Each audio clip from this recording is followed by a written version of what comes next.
All right, everyone, welcome to a little snippet of the Blue Collar Crypto Show. As always, my name is Joe, better known as Dr. Byteball. We're taking you in here just to do some speculation on Byteball. Real quick, let me just make sure everything's on and working. Okay, we're looking good. And I'm going to tell you guys why, if you're willing to hold it for a month, Byteball looks good. But in the short term, maybe not. Let's actually get to the Byteball chart and not the Bitcoin chart. There we go. Fresh chart. And let's take you to the 4 hour. And you see there's a bit of a little semi-triangle here. I'll show you a little rough idea of what I'm talking about here.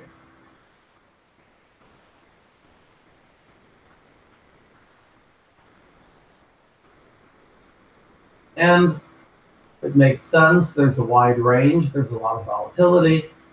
But a little squeeze here. And eventually, given that Byteball is bullish in the long term on the daily and the weekly chart, squeeze in through here and then you break out. And this is my argument for why in the short term, Byteball it'd be a good time to scalp some profits. I actually recently got on the Bittrex exchange and scalped some profits on the top of them, because I think we're going to see a little bit down a bit tomorrow. I don't think we're ready to really break out yet because we were so low before. Now, let's get to the hourly chart. And we have had a nice trend. Here, let's change the color of that since it's on the timetable. Nice trend here, and your trend of peaks also has corresponds to instead. So I think we're about to head down. We may dance around in this neighborhood, but I think eventually, and I'm just going to draw the speculative segment, we call it. Make that a dotted line because it's speculative, but something like that. And I would hate to see it do that, but it wouldn't surprise me if Byteball were to retest in this neighborhood. Let's stiffen up that line so you can see it a little better.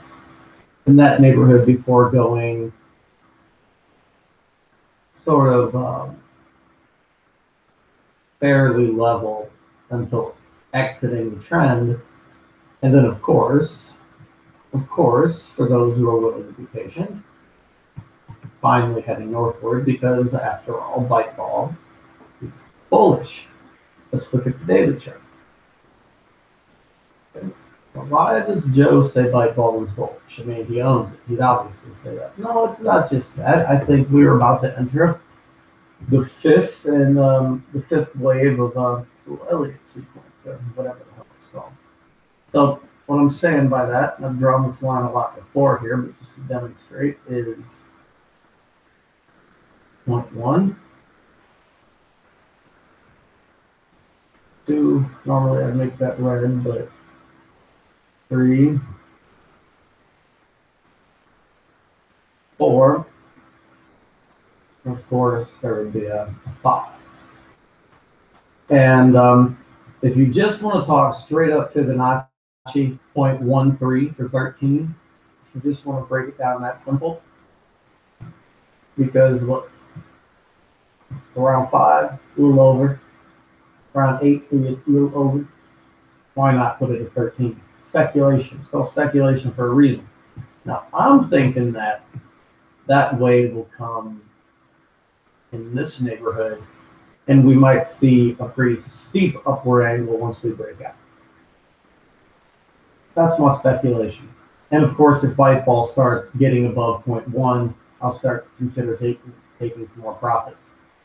As we speak, Byteball is actually proving me wrong, at least in the very short term.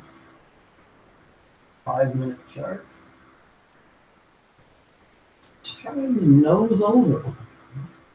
Really got Byteball has a lot of energy right now, and we're just waiting to see. I mean, we might just be taking a journey straight up to some more of the resistance up here. You know what? Let's go over to Bittrex and look at the buy, sell, or see where any possible resistance is going to be based on the bulletin board.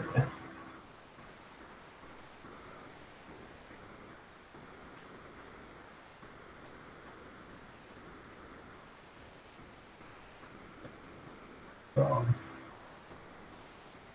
I like that there's a good amount of depth to these buy orders. This isn't just one person. This is a good amount of people, a good amount of orders. It represents a good fundamental force in the market that's gotten it up to its price. There is a pretty big spread between and I think everyone up to about 0.7 is really nervous about where to put their sell order. And my concern right now is how many hidden sell orders. By that, I just mean people who are going to come on the exchange and sell once they see it come up. And I think that's extensive. I think that there's a lot of sell pressure above 0.7. That's a whole number. I think that just represents a really natural point of resistance. Come back over to the graph here. Let's just draw a horizontal line right here. And Byteball taking a journey this far north in the next few hours, entirely possible. This is crypto after all, but usually when there's so much sell pressure at that level, it doesn't quite get there, just from experience. And that's what we have here is, even down to 0.68, the sell pressure is significant. And that doesn't even account for the hidden sell pressure. So really, I'm kind of surprised that Byteball is above 0.65 right now, just given how much it's moved up in the last day. I mean, this is a 5-minute chart, and down here, 5.2, 5.8. I mean, it's 15, 20, 30%, over a couple of days as it bumps up. So just as a smart trader, safe trader, sell the peak by the dip. This is certainly a peak. It's getting close to testing some natural resistance as it corresponds to a longer trend. It's near the peak of a shorter term trend. You're not going to get this right 100% of the time.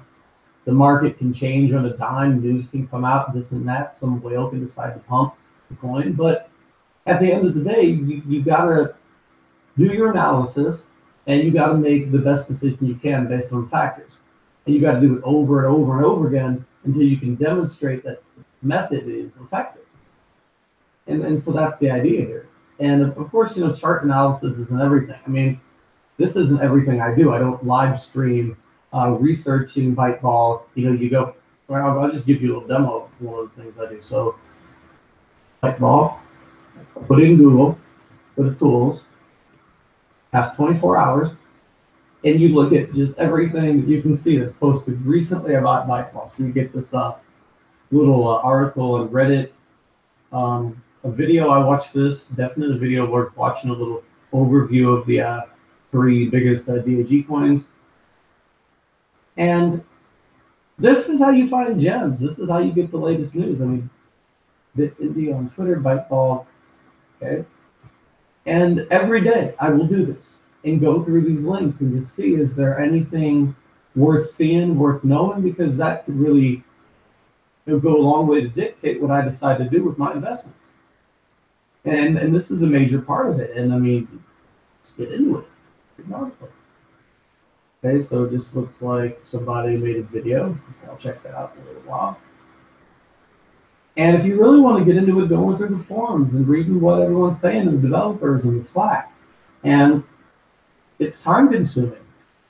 And so, don't think for a minute that this is just like sitting in front of the computer,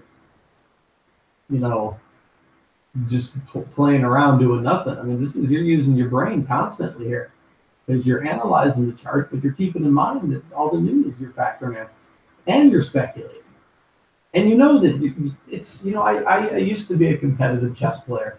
And one thing I loved about chess is that the position was what it was. You didn't have to account for the wind blowing a certain way and the guy's queen just appearing on a different square. But this is like chess, but you got to factor that in. What's the likelihood the wind's going to blow? What's the likelihood of it blowing how hard? In addition to all the things you got to factor in with regard to the lines and the resistance and the sell and the buys. It's fascinating. And the only way I can say that it's not a waste of time is in my few months of doing it now, I've been able to accumulate more shares. If I can continue to accumulate more shares, I'm going to keep this up because it's demonstrating something. Now, maybe I'm just trading in the right market, maybe not, but right now, crypto has been very bearish, and yet I've been accumulating more shares. So I'm accumulating more in a bear market. Keep it up. Go with it until it doesn't work. I'm not going to sit up here and say that, oh man, we've cracked the code. Speculation, Elliott waves, factoring in some social sciences. No, arrogance is the first step to beat failure. You know what I'm saying? So you just got to keep going with it and be smart and keep your emotions out of it. Just be smart about it, protect your investment, and keep going. I think Byteball Fundamentals is an absolutely amazing project. I think it's significantly undervalued, and I think that in the crypto space, it could easily get this evaluation. So if I think that Byteball has the potential to have this evaluation, it's like, how would it get there? Well, okay, Elliott waves, possible resistance plates here, and here, trend lines here, and here. Okay, there's my guess.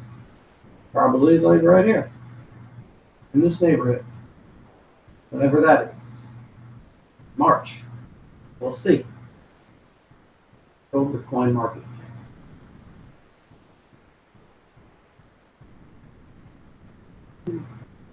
And we got every cryptocurrency you've ever heard of in order of their total market capitalization. Space is back over 400 billion. That's good to see. Bitcoin, Ethereum, Ripple, Cash. And of course, you got to scroll down a bit before you find Byteball because it's what we call a mid-cap project. $374 million. So, if you're like a billionaire, you could come in and like scoop up the whole entire Byteball project. This is entry level. But given Byteball's utility and use cases and stability of the network, there's no reason it couldn't be up with these coins with the 600, 700 billion evaluations. The only thing that holds it back is being listed on only one exchange. So if I check this out, you go to markets here, Bittrex. I say only one, but obviously there's Upbit. That's just like the Korean partner of Bittrex, and of course Cryptox, which is this small sort of independent exchange based in, I think, Poland. Very kind of low volume, and then Cryptopia doesn't do any. So really one major exchange, and this is pretty much the sole reason for Byteball's low evaluation right now. Take it back over, let's just go pick out one of these here that's got Drax. See what I mean? They're listed on a lot of different exchanges, a lot more. They're exposed to a lot more money. And that's all that Byteball needs right now is PR and more exchanges. That's it. What's really irritating is to demonstrate this. The two other DAG projects, Nano and IOTA. Let's look at Nano. Yep.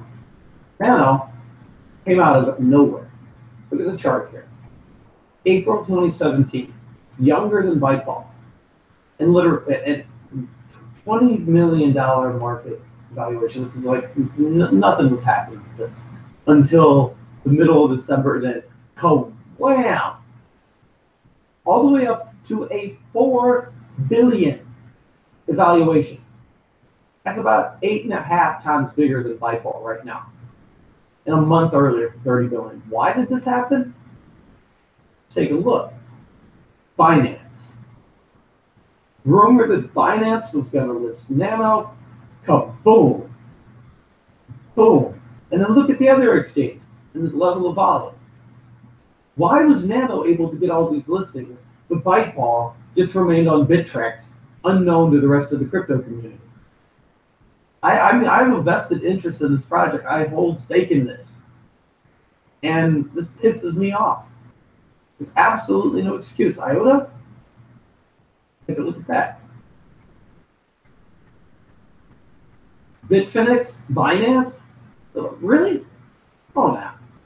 Okay, so you tell me Binance already has 2 other DAG platform coins, and they don't have Byteball. Why the hell isn't Byteball listed on Binance? Why the hell is Byteball not listed on Binance?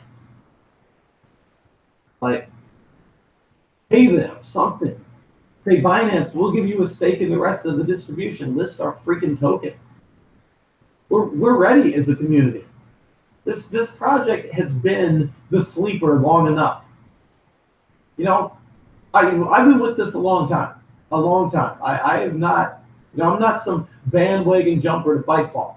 I've held Byteball since January. I bought it on the Cryptox exchange. This chart don't go back far enough. Okay? I saw all this action up, and I saw this. I sat on this. So I'm going to be damned if I don't see at least, you know what I'm saying? The comeback that all the little coins do when they get pumped up real early and then they sink back down. Don't cheat me out of that. I've been with this too long. Come on now, guys. Absurdity. And it's possible. All the momentum is there in the Byteball community. The wallet has functionality. You got smart contracts, you got ICOs, conditional payments, listed on more exchanges. We got the most utility and use case of any cryptocurrency in the entire space. The best one. Byteball can do more than any other coin can do. And it's funny, I was watching a review video of Byteball, and that's what they criticized. Byteball can do too many things, so it lacks focus. Ain't that a damn shame? You're too good. Give me a break. So, bearish on the short, bullish long, scalp profits. I'm going to try to, I'm going to, if it gets below 0.6, definitely getting back in. Let's just say 0.06 rather, 0.0623. That's what I'll consider it. Again, this is not investment advice. This is just a blue collar guy telling you what he plans to do with his investments. If you want to copy me, I am not responsible for your money. You are responsible for your actions, even if you copy mine. You understand that? You're an adult. All right then. Well, I got the dry mouth, so I'm gonna get up off here. But thanks for staying with me. Anyone who tuned in, appreciate it. See y'all later.